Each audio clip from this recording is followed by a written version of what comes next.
harusnya menjadi alasan yang sangat kuat supaya kita lebih hati-hati. Jangan sampai yang terjadi di beberapa negara lain itu terjadi di kita. Kita harusnya belajar dong. Ini kan COVID ini kan semuanya semua all about belajar.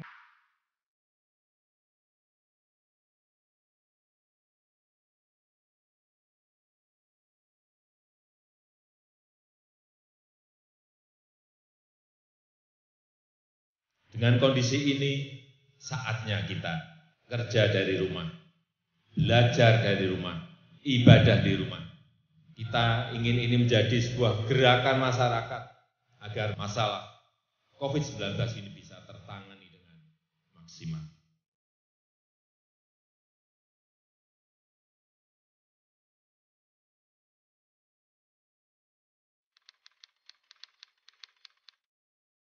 Di Wisma Atlet waktu itu, aku ingat banget hari Kamis, itu Pak Jokowi bilang Wisma Atlet ini kayaknya harus dijadiin rumah sakit darurat COVID nih. Karena kebutuhannya akan banyak gitu ya.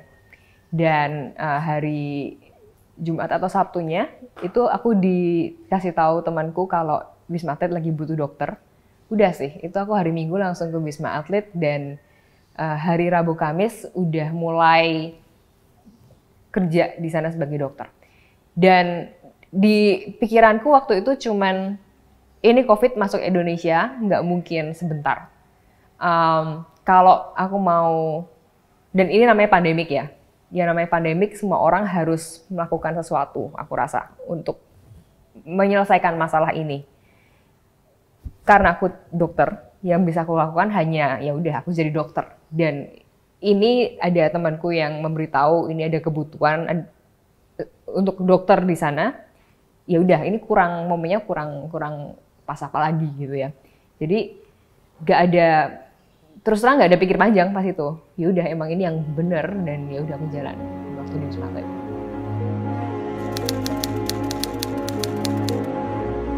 Di sana sebenarnya seru tuh di Wisma Atlet karena kita nggak boleh keluar, ya kan? Kita itu begitu masuk ke Wisma Atlet sebagai relawan, waktu itu kita nggak boleh keluar tanpa adanya isolasi dulu 2 minggu.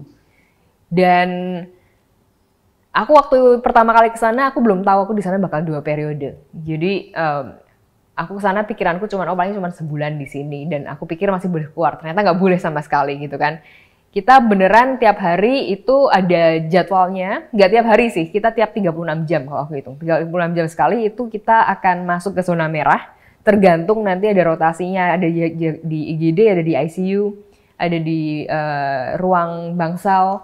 Pokoknya kita muter, kita ngelihat pasien itu setiap 36 jam itu, sisanya tidur sih, karena capek ternyata masuk ke zona merah.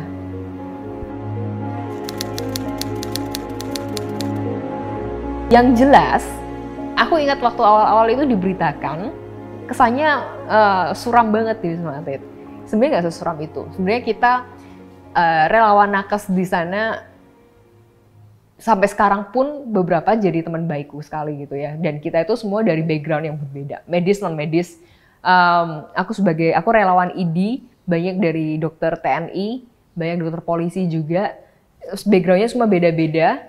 Kita dalam satu atap ketidaktahuan apa yang kita hadapin gitu, tapi kita bareng-bareng semangat tetap untuk tiap hari ketemu pasien dan melakukan yang terbaik lah gitu ya.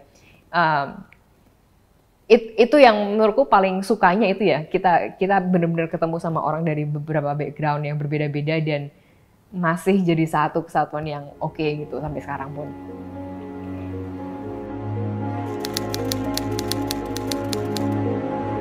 Sebenarnya pakai APD, yang menurutku paling bermakna ya. Sebenarnya pakai APD, karena aku nggak biasa lah. Aku sih nggak biasa pakai APD.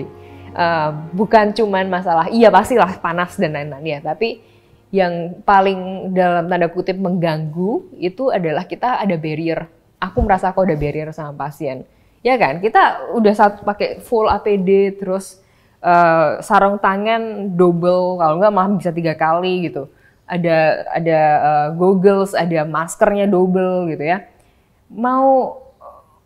Belum kalau ngembun itu sih gogglesnya gitu kan. Mau jangankan kita harapkan pasien kenalin kita itu, kalau aku nggak tulis nama mungkin nggak ada yang ingat. Biasa aku tulis Dokter Dewi, biasa nggak ada yang ingat kalau aku Dokter Dewi gitu yang kemarin lihat pasien ini. Jadi nggak ada koneksi gitu loh aku ke pasien, dan susah banget menurutku jadi dokter tanpa ada interpersonal connection sama pasien. Nggak masuk gitu, aku nggak bener-bener bisa tahu atau ngerasain apa yang pasien itu rasain, dan pasiennya kayaknya juga nggak secara, mungkin kurang leluasa kali ya ngomongnya ke aku gitu. Itu menurutku barrier yang nyata banget gitu. Tantangannya itu. Yang panas sih pastilah, kita nggak ada yang nyuruh sih sebenarnya, tapi kita itu sebisa mungkin 8 jam full pakai APD tanpa lepas, nggak makan, nggak minum, nggak ke belakang pas itu, dan susah sih, cuman itu sih menurutku lebih bisa lebih bisa dikontrol lah gitu, lebih bisa ada strateginya gitu.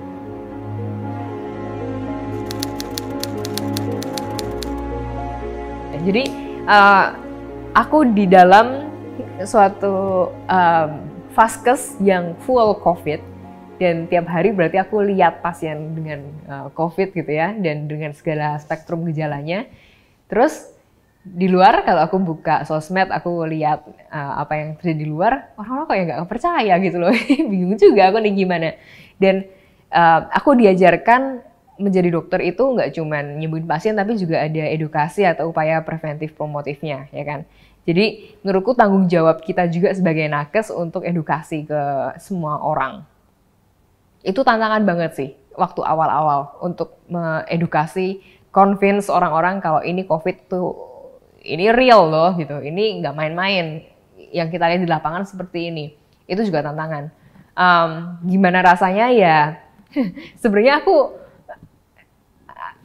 aku ngerasa sih selama aku udah berusaha yang sebaik mungkin ya untuk edukasi ke masyarakat, tapi masyarakat masih nggak denger, ya udah sih mau gimana, karena emang dalam edukasi itu kan harus ada yang memberi dan menerima kan. Kalau aku udah memberi tapi nggak diterima, ya mau gimana.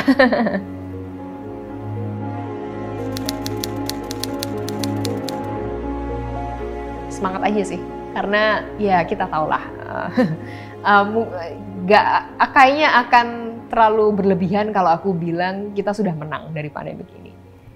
Menurutku kalau lihat dari demografisnya yang sekarang ada, ini sekarang bulan April 2021, memang menurun, ya kan? Tapi, enggak sih, kita nggak menurun. Nurun tuh kemarin, sekarang kita lagi plateau, kita lagi mendatar. Dan ini adalah tren yang biasa kita lihat sebelum di suatu tempat itu, suatu populasi itu menghadapi gelombang kedua. Semoga ini salah, cuman ini harusnya menjadi alasan yang sangat kuat supaya kita lebih hati-hati. Jangan sampai yang terjadi di beberapa negara lain itu terjadi di kita. Kita harusnya belajar dong. Ini kan COVID ini kan semuanya semua all about belajar, ya kan? Gimana kita belajar untuk paham tentang COVID-nya sendiri, gimana kita belajar untuk nggak mengulangi kesalahan yang sama, nggak tetap 3M dan lain-lain. Nah, gimana kita belajar dari negara lain yang sudah gelombang kedua, 3, 4, 5, 6 gitu. Ya kan? Dan kita lihat kalau setelah plateau biasanya di negara lain dan di sejarah nih pandemik sebelum-sebelumnya itu ada gelombang kedua. Jangan sampai itu terjadi di Indonesia. Tetap 3M walaupun udah divaksin juga, kita lihat ada beberapa kasus yang udah divaksin pun juga tetap masih kena COVID-19.